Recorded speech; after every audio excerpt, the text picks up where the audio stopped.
Feel free to go. It's all fine. I will turn it over to Delete now. Thank you, Jen. Good to see all of you again, but this is a briefing I never wanted to give. I'd like to start by saying the prayers of the entire world are with the people of Ukraine today as they suffer an unjustified, unprovoked, and premeditated attack by the Russian military forces. President Biden has said from the start of this crisis, if Putin chooses to invade, the cost to Russia will be immediate and profound, to its financial system, to its economy, to its technology base, and to its strategic position in the world. As the world has now witnessed, Putin has made his choice. He rejected diplomacy and chose war. And today, the president has announced our response. Because of Putin's choices, his flagrant violation of international law, and his utter disregard for the principles that underpin peace and security across the world, we will now ensure his decision is remembered as a strategic failure. Today, we impose an unprecedented package of financial sanctions and export restrictions in lockstep with our allies and partners that will isolate Russia from the global financial system, shut down its access to cutting-edge technology, and undercut Putin's strategic ambitions to diversify and modernize his economy. Let me walk you through a few specifics, and I'll be happy to take questions. On financial sanctions, I stood at this podium on Tuesday and said we would impose the most severe sanctions ever levied on Russia if Putin proceeded with the invasion. Today, we're following through. We will impose sanctions on Russia's two largest financial institutions, Sberbank and VTB, which together hold more than half of the Russian banking system's assets, over $750 billion in total. For VTB, we will freeze all of its assets touching the U.S. financial system and prohibit U.S. persons from doing any business with the bank. For Sberbank, we will sever its access to the U.S. financial system.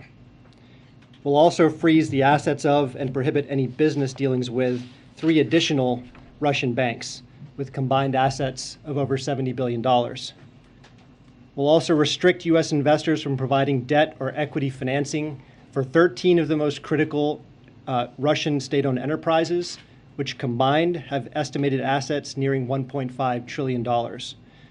And finally, we'll also impose sanctions on the executives at these state-owned institutions, as well as additional Russian elites who are complicit in Putin's kleptocracy, and their family members.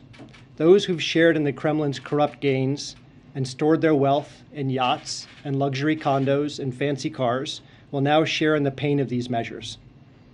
In terms of the financial impact, as I said, these are the most impactful and significant sanctions the U.S. has ever taken. But financial sanctions are just one part of our response.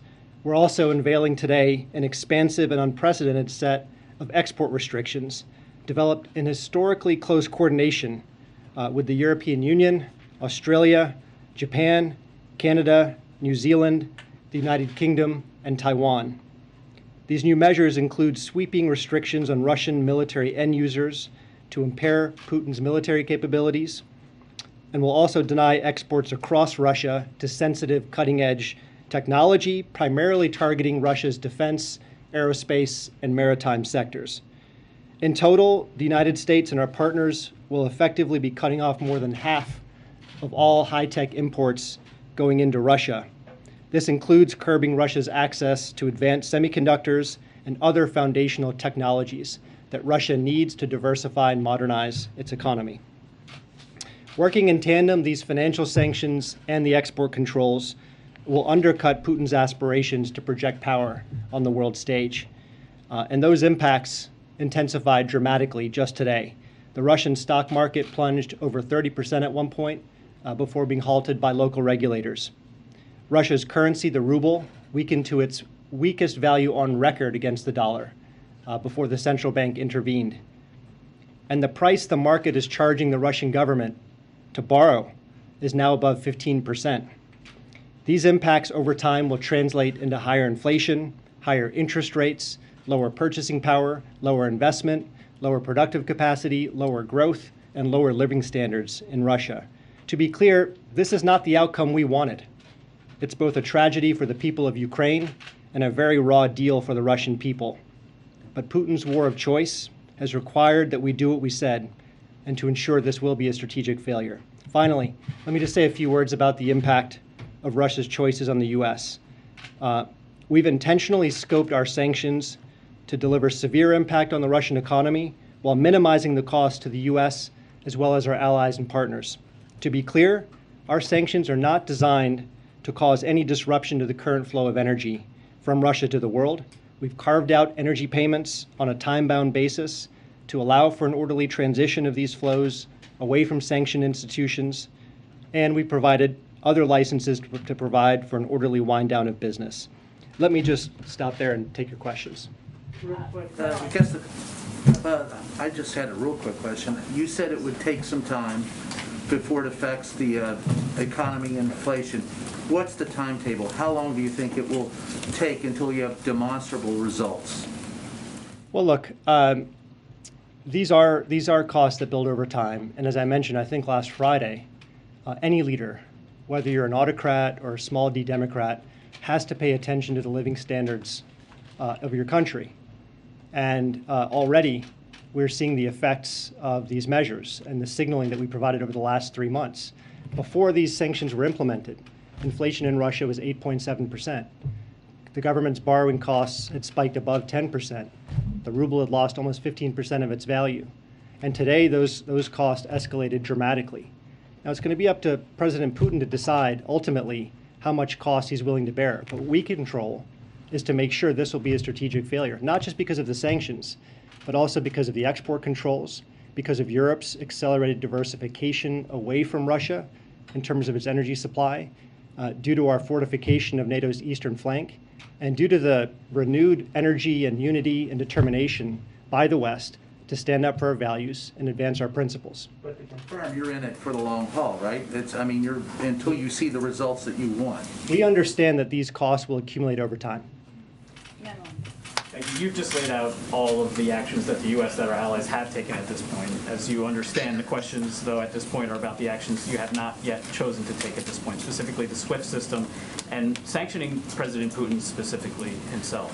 What are the triggers at this point? Are there actions that President Putin might still take you're expecting that would trigger those sanctions? Or what are the potential complications, especially about sanctioning Putin personally? So I understand a lot of questions about SWIFT and about sanctioning President Putin and lots of other measures that could be mentioned. But let me say this. I think today was a demonstration that we mean what we say. We delivered on what we said we would do in terms of imposing costs. So when we say all options are on the table and that we're prepared to continue to ratchet costs higher, it would be a mistake to doubt that resolve. But let me also step back and say that when we consider which sanctions to apply, we're not cowboys and cowgirls pressing a button to impose costs. We follow a set of principles. We want the sanctions to be impactful enough to demonstrate our resolve and to show that we have the capacity to deliver overwhelming costs to Russia. That's one. Number two, we want them to be responsible, to avoid even the perception of targeting the average Russian civilian, and of course, unwanted spillovers back to the US or the global economy. Number three, we want to stay coordinated.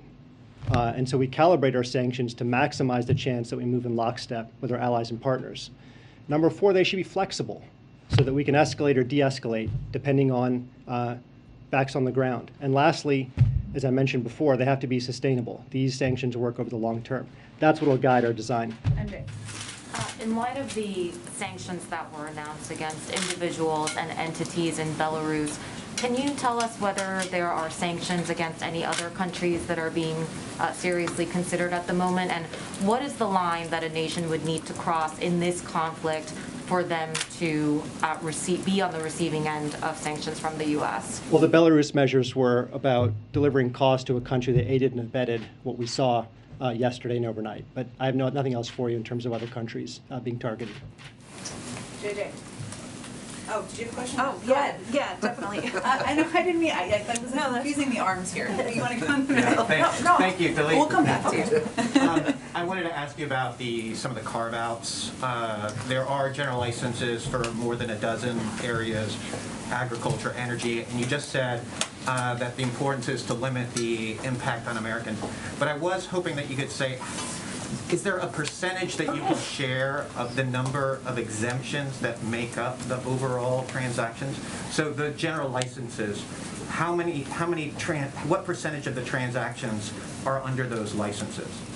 I would refer you to Treasury and OFAC for the details on what exactly is being exempted and the percentage of business that would be included. I mean, could you say, is it a third, is it a half? I mean, is it a small percentage, is it a high percentage? I would go back to the principles of our design.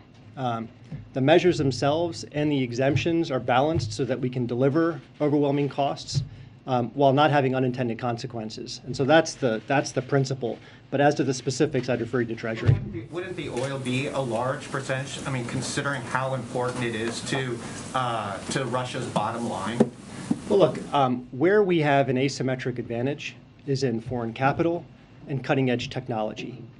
So that's where we're delivering the most concentrated impact. When it comes to energy, this is the one area where Russia has systemic importance in the global economy. We know it's the second largest natural gas producer in the world. It's also the second largest crude oil producer in the world. That's not to say that we have a dependence on Russia. Russia depends on those revenues just as much as the world needs its energy. But we're not going to do anything which causes an unintended disruption to the flow of energy as the global economic recovery is still underway. Thanks. Two quick questions, actually. One, if Putin takes Kyiv, does that trigger additional sanctions, specifically that scenario? Not going to speculate on particular hypotheticals. And you mentioned the timeline. You've been asked about the timeline. The president said in one of the answers to his questions today, he said, let's have a conversation in a month to see if these sanctions are working.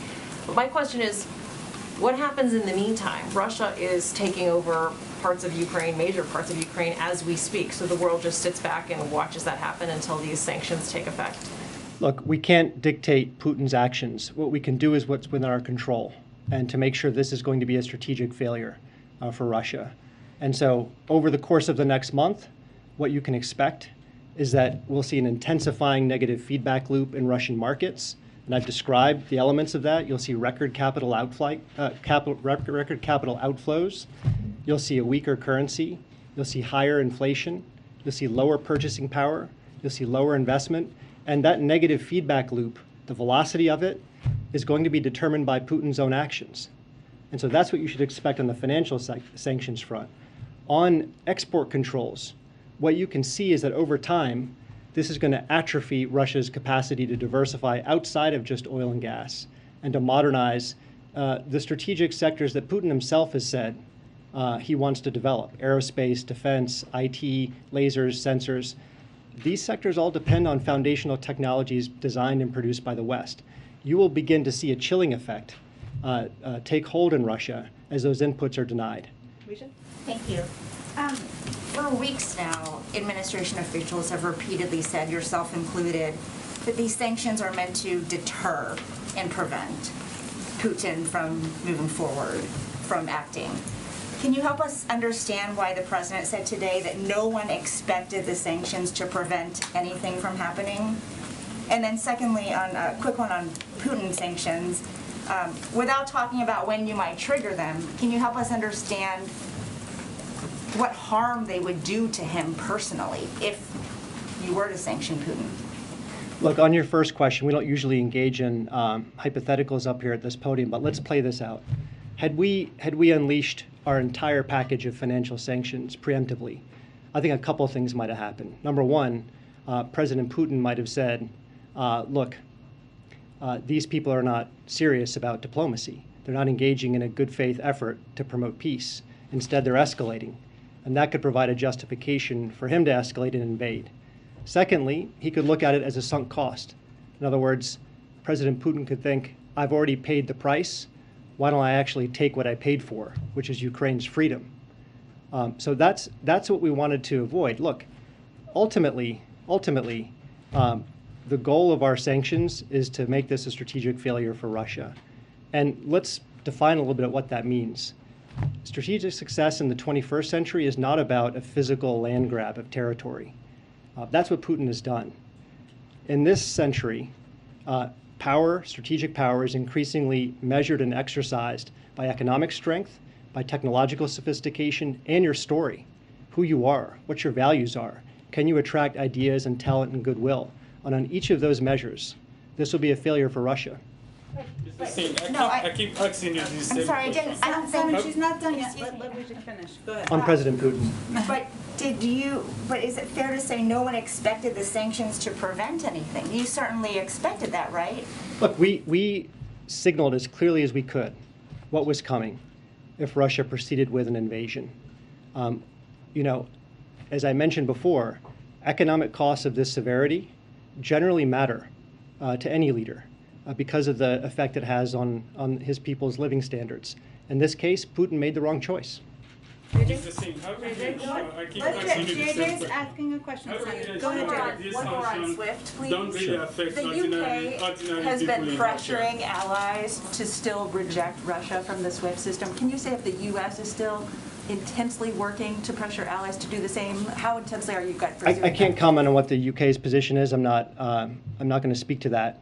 But what I'll say is the sanctions measures we imposed today, I think without question, were the most consequential ever levied on Russia and arguably the most consequential ever levied in history, if you look at the aggregate financial impact on Russia. So that's why we took the measures that we did. And we did so because we could move in lockstep with our allies and partners, and because we think the spillover effects will be manageable. I'm trying to figure out if this is still a realistic live round. Is the US really still making an intense effort for this, or is it essentially? This being SWIFT? Well, look, again, I'm just going to repeat, all options are on the table, and we're prepared to ratchet costs higher at a time and place of our choosing. And, you know, President Putin should take that seriously after what he saw today. Michael? It's the same. How do you ensure that these sanctions don't Simon, really affect Simon, ordinary Michael, people let in Michael Russia? ask his question. I keep Go ahead, asking the Michael. same question. Just two questions. First, if you were to sanction Vladimir Putin, do you know where his money is? Not going to comment on that. And secondly,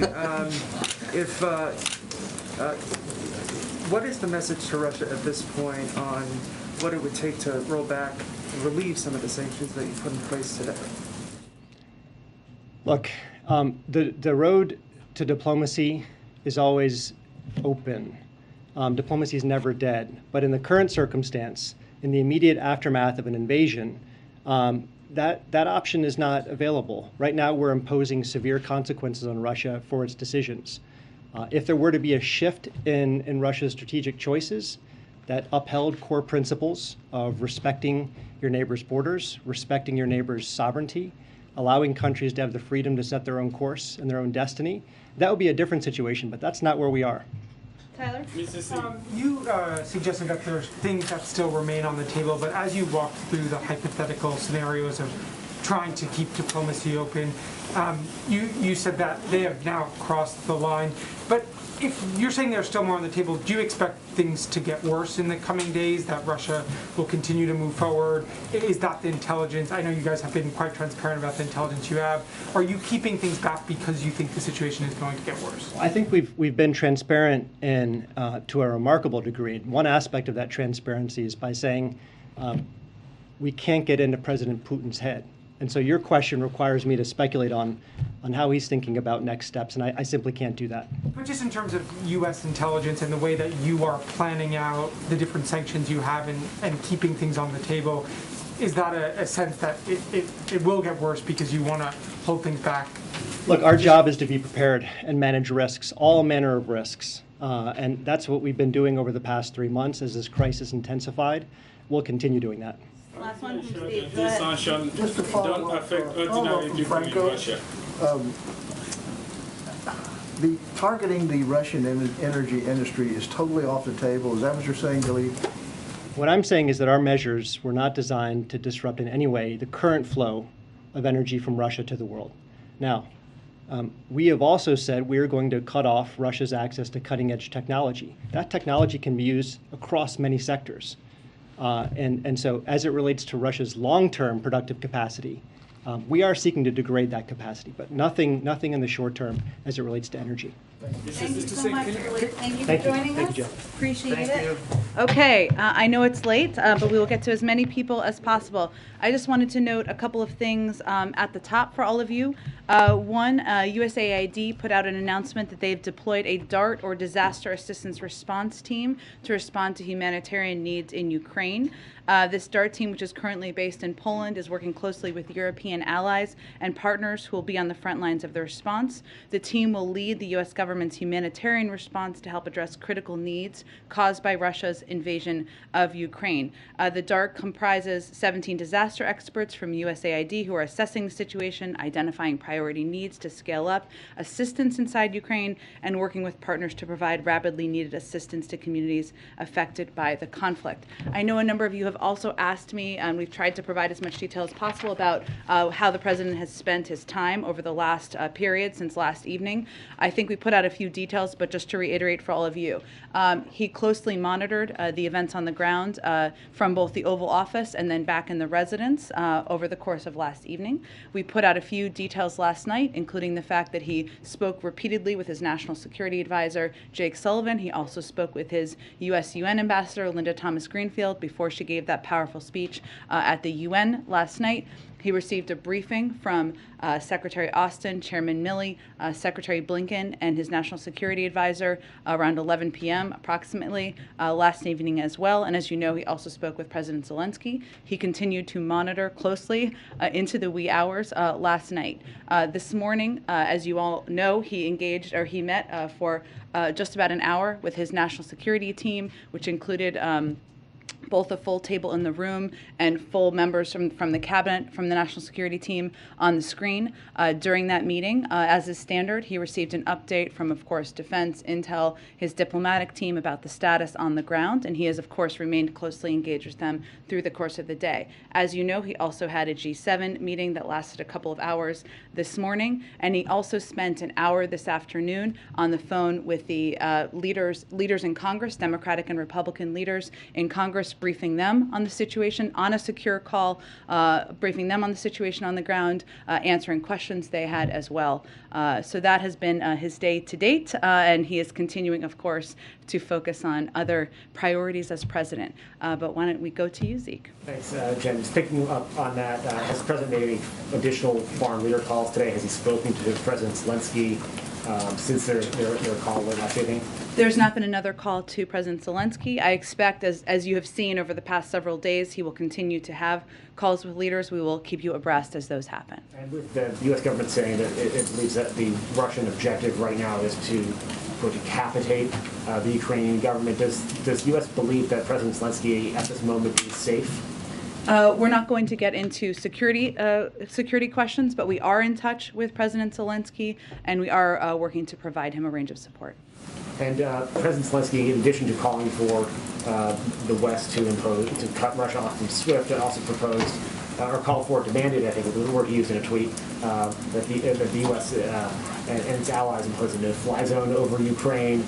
I know the president has said that he won't put U.S. boots on the ground in Ukraine to fight Russia. Is Ukrainian airspace in play? Is that something that is subject of any discussions? We've certainly seen his tweet or his request via tweet, but I don't have an update on that request. That's not off the table. The no-fly zone is not off the table. Again, I don't have any update on this point in time or status of the discussions. Go ahead. Thanks. Just a follow-up on troops fast and a few cyber questions. Sure. Do you expect NATO to call up a major response force, and how many U.S. troops could be called to help in that effort? That's really up to NATO. As you know, we have a number of troops, thousands of troops that are on call, but that is a decision to be made by the NATO alliance. And the president said, if Putin pursues cyber attacks against our companies, our critical infrastructure, we are prepared to respond. So just clarifying, does that first mean that there has not been any evidence of any cyber attack from Russia against any American companies at this point? Not that we have identified or attributed at this point in time. And can you explain? I mean, aside from past ones that you're fully tracking. Yeah, I guess I mean in the last 24 hours. I understand. Can you explain more of the White House's thinking on kind of this debate in Washington about whether a cyber attack against a NATO ally would trigger an Article 5 response, a response from the alliance? Well, that again is up to the NATO alliance to determine, but obviously a cyber attack does constitute an attack, so that would certainly be a point of discussion among the NATO members. Okay, Okay, one more really fast. On the USAID disaster Yeah. response you just mentioned, a 17-person team, is that enough? I mean, we're talking about, we've heard you guys talk about the potential of hundreds of thousands of You're refugees. absolutely right, and I think that's an important point. But what we're trying to do here is provide any incremental update on the status of what our work is. And I'll just note, and you may be fully aware of this, but in terms of humanitarian assistance, we have been the biggest provider of humanitarian assistance to Ukraine. We've provided over $52 million in humanitarian assistance to Ukraine in the past year. Over the past few weeks, we've committed additional funding and supplies to humanitarian organizations. There's been a specific need and therefore a focus on support services, food, clean water, hygiene, shelter, trauma, primary health care, and we're prepared to certainly provide a significant amount more. So this is just one step, obviously less than 24 hours after the events of last night, and we will continue to plus up from here. Go ahead. Jen, there are a number of protests within Russia itself. Are you monitoring this? What's your message to them? Well, there certainly are, and I know with everything going on, this may not have caught everybody's attention, but let me just note that, today we're seeing Russian people in the streets, open letters from leading Russian journalists and cultural figures denouncing President Putin's war of choice, and reports of Russian mothers concerned about the reckless deployment of their sons to this fratricidal war. I think it's important to remember back in 2014 when they didn't even acknowledge that they were sending Russian soldiers. They didn't even acknowledge when there were body bags coming back from Ukraine into Russia. And there is an outcry in the streets by Russian people, by more Russian people than I think many would expect. So despite Putin's crackdown at home, dissenting views remain. And I think that's important to note. To publicly protest against President Putin and his war is a deeply courageous act. Their actions show the world that despite the Kremlin's propaganda, there are Russian people who profoundly disagree with what he is doing in Ukraine. One more. Speaker Pelosi's talking about sending $600 million in lethal aid to Ukraine. Is this something you support? We are in conversations with Congress, and I mentioned the president spoke with leaders just earlier this afternoon. I don't have an exact number, but those are ongoing conversations about what needs the Ukrainians have on the ground in a variety of categories: security, humanitarian, other economic assistance. Go ahead. Does the U.S. have any analysis to indicate that there is dissent or division within Putin's government, or is it your understanding that Putin's government is united in this war? It's an interesting question, and Jamie, without getting into intelligence, which obviously we look at, I mentioned obviously Russians protesting in the streets. That's not exactly what you asked about, but if you watched the meeting the President Putin had with members of his national security team the other day, it was quite striking, the back and forth he had with his intel chief in that meeting.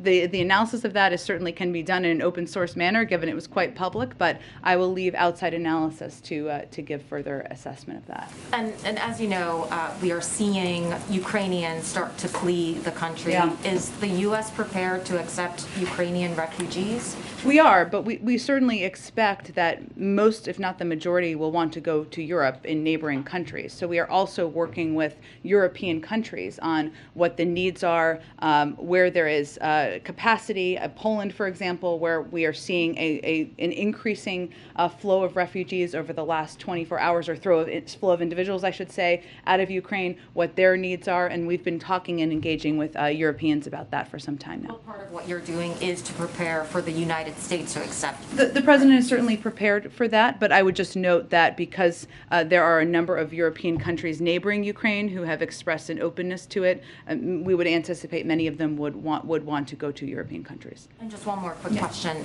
The president, of course, has repeatedly said that American troops will not enter Ukraine. Yeah. Is there any scenario that has been discussed where that decision might be reconsidered? The president has no intention of sending U.S. troops to fight in Ukraine. That has not changed. Go ahead. This was asked of the president earlier, but I don't think we got a full answer. Yesterday, Vladimir Putin said that he warned if others got involved of such consequences that you have never encountered in your history. Does the U.S. understand that as a threat of using nuclear weapons? Well, we can't obviously get into the mind of President Putin as much as he said that, nor do we know all the specific details about his strategic posture, but we don't see any increased threat in that regard at this point in time. Go ahead. Just to follow up on some of the cyber questions. Sure. I know that you and others have talked about how the government is on alert for the potential of a cyber attack. But can you share, like, are there any specific steps that are being taken that you can share that the U.S. is doing to protect the infrastructure, power grid, U.S. banks? Well, I would say, one, there's been efforts that have been ongoing for some time, since the beginning of the administration, to harden the private sector, or work with the private sector in partnership to harden their cybersecurity protections. We've actually seen a great deal of progress made in the financial sector. It's one of the stronger sectors in terms of protections from a cyber front that we see out there. So it's been ongoing for several months. Obviously, when there are moments like this where we continue to watch and look for what the potential is, we continue to engage closely with a range of industries about what they need to do, about the potential threats, and that's something that happens obviously privately and through a range of agencies. I can see if there's anything more specific that we can read out to all of you. Just real quick, one follow-up. President Biden said that the U.S. is prepared if an attack comes there. He said prepared to respond. Would that response be a cyber attack? A cyber attack, yes. Would that be an equivalent cyber attack against Russia? Well, I would say that the president reserves the option to respond in any manner of his choosing, overt or covert, seen or unseen, as we like to say in more available English. But I'm not going to get into specifics of what that looks like. He has a range of options. Go ahead. Thanks. On oil prices and the SPR, does the administration have an oil price in mind that would trigger another release from the SPR? I think not that we're going to get into detail or from here, JJ. I understand certainly the question. What you heard the president talk about today, and I can just reiterate a little bit, is that what has been ongoing, both from the president, who's been very engaged in this, having conversations with leaders in the Middle East and other parts of the world, as well as many members of his national security team, taking whatever steps we can to mitigate the impact on the global oil markets. And obviously that means increasing supply. Obviously a coordinated release from the Strategic Petroleum Reserve would be part of that. But in terms of what that looks like or the specifics, I'm just not in a position to get into more details at this point. Thanks. If the worst happens and Russia either reduces the flow of natural gas or cuts off energy altogether to Europe, does the administration have a good idea for how long households in Europe could last under that kind of circumstance? I don't have an assessment of that from here. I can certainly check with our economic team. One thing I will say that one of the steps we've been taking, obviously natural gas shortages and supply is an enormous regional issue, one that would hugely impact Europe more than here, of course. One of the steps we've been focused on and been taking is engaging with partners who may have excess LNG supply, like countries in Europe, Japan, for example, where we were planning to give them some, and now they're going to divert it to Europe. So we've been working to help mitigate any impact of a further invasion and a shortage in Europe. Go ahead. Some of the activity that we've seen today in Ukraine, some of the clashes have been in and around Chernobyl. Does the United States have an assessment of the risk of a radioactive release? So I do have one actual update on that as well. There's also been, there was also a report out, so let me speak to this first just so I don't forget, about hostages around there as well. So let me speak to that first. We are outraged by credible reports that Russian soldiers are currently holding the staff of the Chernobyl facilities hostage. This unlawful and dangerous hostage taking, which could upend the routine civil service efforts required to maintain and protect the nuclear waste facilities, is obviously incredibly alarming and greatly concerning. We condemn it and we request their release. In terms of a further assessment, I don't have anything more on that from here. You gave a readout of how the president spent the past 24 hours or so. First, I wanted to ask about his call with President Zelensky. Did he indicate if he was still in Kyiv? Did he identify his location at this point?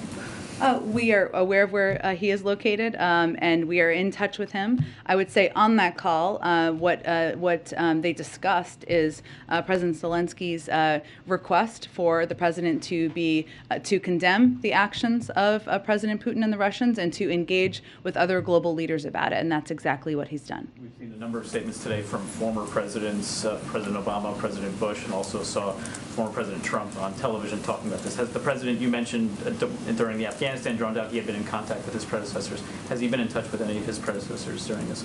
He has not been today. And then in terms of another domestic priority that was potentially included in his meetings today. Given the situation, his time and focus and attention on the Supreme Court, on Ukraine, will this affect the timing of his Supreme Court announcement at this point? We are still on track to make an announcement before the end of the month. We have to do a lot of things around here at the same time. Go ahead. Just to follow up on the cyber attacks and Article 5 question, I know you said that it's up to NATO to decide, but from a U.S. perspective, would any cyber attack against a NATO ally trigger Article 5, or would there be a measure for what counts? Again, this is a conversation we would have with our NATO allies and partners. I don't have more anything in addition to add to it. And just to follow up on the Supreme Court, I know you said you're on track, but has he made a final decision given there are basically 2 days left for the end of the month? Not a final, and no job offer has been made. Go ahead. Thanks. Just a couple. Are there any concerns or indications at this point that Russia had prepared for the sanctions that you're putting in place and kind of developed preemptively ways to blunt that impact? Well, it's an interesting question, and some of it is hard because it's hard to get into the minds of President Putin and the oligarchs around him. One of the steps we tried to take is to, as we were contemplating the individuals we were going to sanction, we sanctioned family members as well, because what we've seen the tactics they've used in the past is they've moved money around and resources around to family members, and we tried to address that on the front end. In terms of the banking and the financial sector, I mean, it accounts for such a large percentage of how they do business it would be a difficult thing for them to plan and plot against. And if you look to just even the anticipation of the potential sanctions, as Dilip was mentioning, the ruble is the worst performing currency in the world right now. Their inflation has skyrocketed. So we're even seeing in their markets the anticipated impact even before today, and that's even before the actual squeeze on the financial sector in the country. So it feels to me it would be a little hard to plan around and plot around given the significance of what was done today and the fact that when we sanctioning 10 of Russia's financial institutions and these export control measures, which essentially cuts President Putin off from semiconductors and access to a range of technology he wants for the future. Those are difficult things to plan ahead for. I guess secondly, does the administration have any assessment for how China is reacting to this at this point? Whether they are willing to provide support to Russia, how much, and has there been any kind of contact there to kind of attempt to move them off of any support? Well, in terms of what impact they can have, I mean, China only accounts for about 15% of China and Russia. I'm not sure. You can double check me on this. About 15% of the global economy. If you look at G7 partners in the U.S. and Europe, it's about 50%, right? So they cannot cover what the impact of the sanctions that have been announced in coordination with Europe, how they would impact Russia. I think from our perspective as it relates to China, well, I can't get into the heads of what their thinking is. This is really a moment for China, for any country, to think about what side of history they want to stand on here. And that is certainly the case that we would make publicly and privately. I think you saw that Secretary Blinken spoke with his counterpart just a couple of days ago. The president's certainly open to speaking with his counterpart, but I don't have any prediction of that at this point in time or a timeline. Go ahead. Thanks, Jen. Over the past couple of weeks, as you've been sounding the alarm on this, you've put the sanctions package together, conducted diplomacy with the Russians and the rest of the world.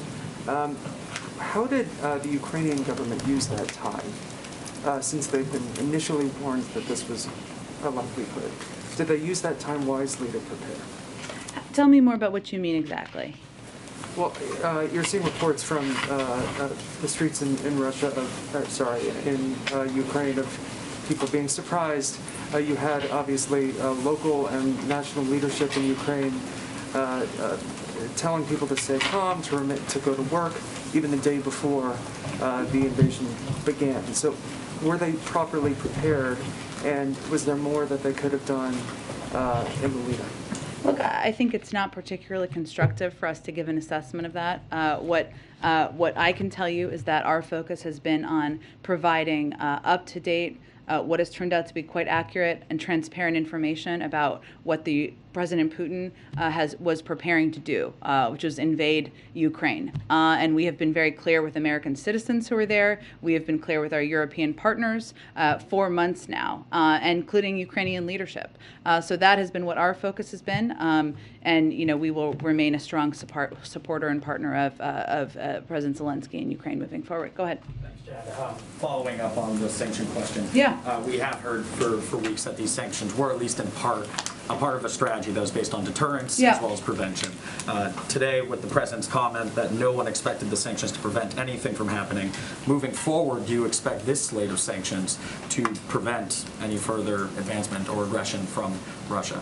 Well, I would say that later in the back and forth or the press avail, he also said when asked if sanctions cannot stop President Putin, what penalty can? And he said, I didn't say sanctions couldn't stop him, which leads me to believe that's not exactly what he meant. He also went on to say the threat of sanctions and imposing the sanctions and seeing the effect of sanctions are two different things. And the way we look at this, broadly speaking, and Dilip touched on this a little bit, is that we do see them as having a deterrent impact, right? It doesn't mean they're 100% foolproof. But if there's a 95% chance of Russia invading without the threat of sanctions, and there's a I'm making up these percentages just to make a point, but and a 65% chance that they will with them, you're obviously going to go with the threat of sanctions because you want to reduce the threat of an invasion. So there is a deterrent, and we've seen the deterrent impact work at times, right? I'd also note that we are very clear-eyed about the fact that President Putin, not just a few days ago, I mean, he gave the speech a few days ago where he questioned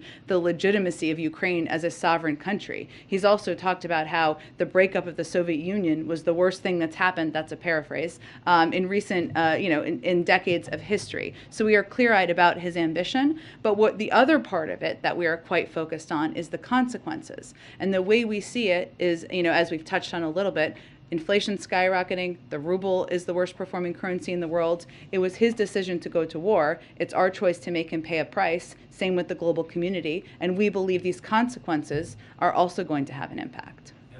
Just at the risk of repeating your question as well, I mean, the president did also say, let's check in a month, and there has been some questions about time here. It seems like this is a strategy to use these sanctions to put pressure on Russia to eventually discourage them to pull out, or to force them to pull out this advance. So what is the timetable here, you think, for when the Russian government will start actually feeling the impact of these sanctions and possibly pull out? Well, in many senses, they're already feeling the impact. I mean, look at where the ruble is. Look at where inflation is. Look at where the markets are in Russia.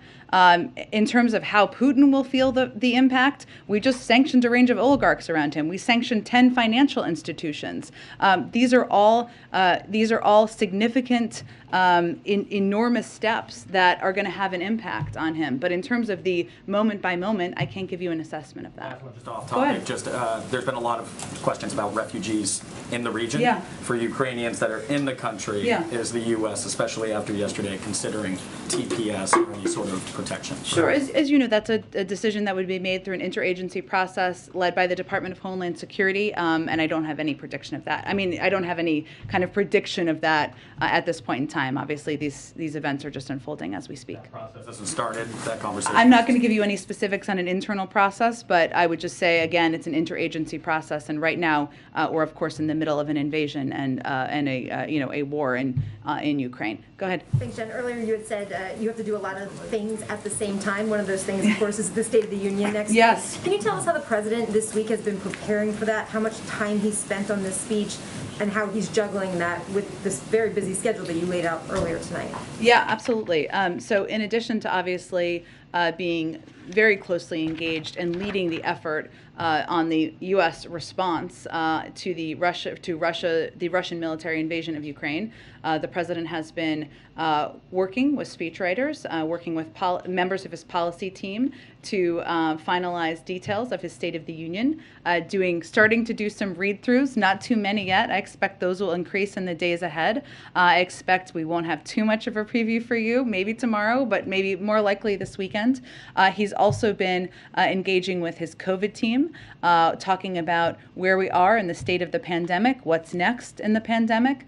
He's been working closely with his economic team on and receiving updates on the supply chain, the implementation of the infrastructure bill. So even as we have all been understandably focused on the conflict in Ukraine, the president has been very hard at work on a range of issues that are vital to the American people. You touched on my follow-up. ABC is reporting that the White House is revamping the COVID strategy now that hospitalizations are on the decline. Should we expect the president to roll that out in the speech next Tuesday?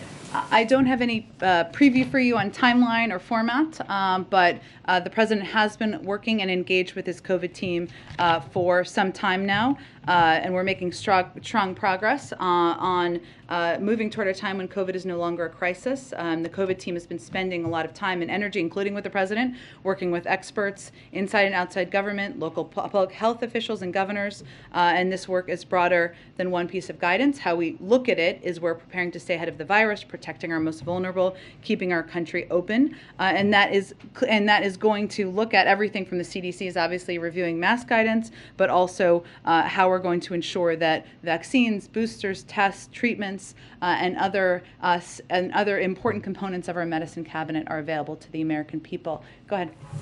Thanks, Jen. I had a couple of questions. Sure, and then I'll go to you next. Go ahead. Thanks. I had a couple of questions. First, a follow-up about some of the humanitarian needs you've been talking about. Sure.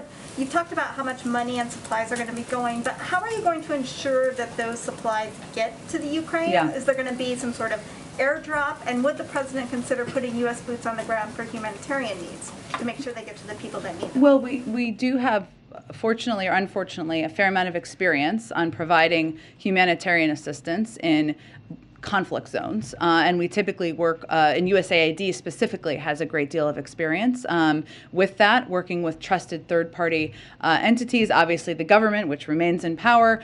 So there's a range of ways that we would provide assistance. In terms of other mechanisms, I don't have anything to predict for you at this point in time. And then another question for you, and this has been happening while you've been up at the podium. Okay. So I'm not trying to ambush you, but Sure. I wanted to give you a chance to respond. Senator Ted Cruz is speaking at CPAC, and you came up. He called you "quote unquote" peppermint patty and has encouraged people to boo you. So I wanted to. Don't tell him I like peppermint patty. So I'm not going to take it too offensively. Senator Cruz, I like peppermint patty. I'm a little tougher than that, but there you go. Go ahead. Hi, yeah, so back to the president's comments earlier today. So he did say to give it a month to see if these sanctions work. Yeah. However, under Russia's current assault, Ukraine clearly might not have a month or even weeks. So is it fair to say that he is conceding Ukraine to Putin? There's nothing about the president's strategy or approach or leadership in the world, building a coalition of the majority of countries, in the Western world, to stand against the actions of President Putin that suggests that he is ceding anything. You saw him lay out a set of historic sanctions today that will maximize pain on Russia. Yes, as we've conveyed, they're meant to have a squeeze over the course of time, but we're already seeing an impact on the financial markets, on the currency, on inflation in Russia, and there are unfortunately the Russian people are going to feel the pain of that. So I would say the president is going to continue, as he has for weeks now, to work in close lockstep with European partners to continue to press from the global community for de-escalation as it relates to the events in Ukraine. Go ahead.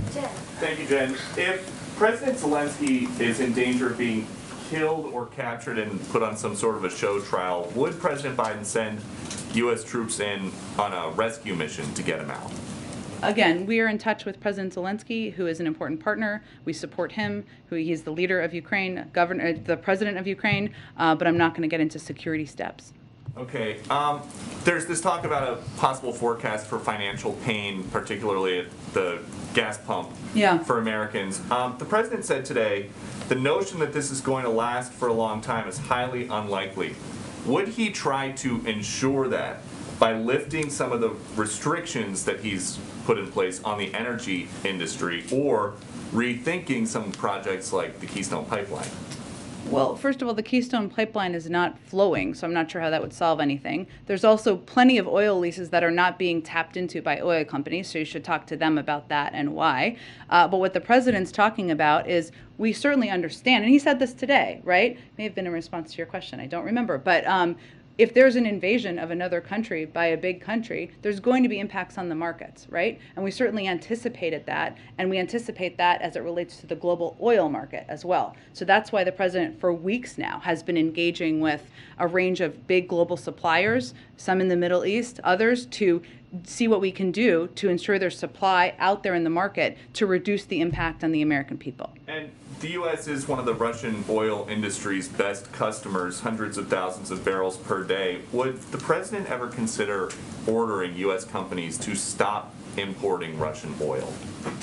I don't have any prediction of that at this point, Peter. We announced some significant sanctions today. Our objective is to ensure there is the greatest economic pain on Russia, and not on the Russian people, but on President Putin, and to minimize the impact on the American people, including companies here in the United States. All right, thanks everyone. See you tomorrow. He said that he thinks that Putin's going to go and try to expand back the Soviet Union. So is this? Do you all think this is Act One in a multiple country invasion? Well, I'm not going to make a prediction of that, but we certainly think he has grander ambitions in Ukraine. To clarify that same point, does he believe that President Putin is going to absorb Ukraine into Russia? When he says that President Putin wants to reestablish the Soviet Union, is that what he's saying? I think he believes that, as we all do, that President Putin has grander ambitions in Ukraine. Hence, the military campaign is continuing. Thanks, everyone. Thank you, everyone. All of us from now on. We'll do this more tomorrow.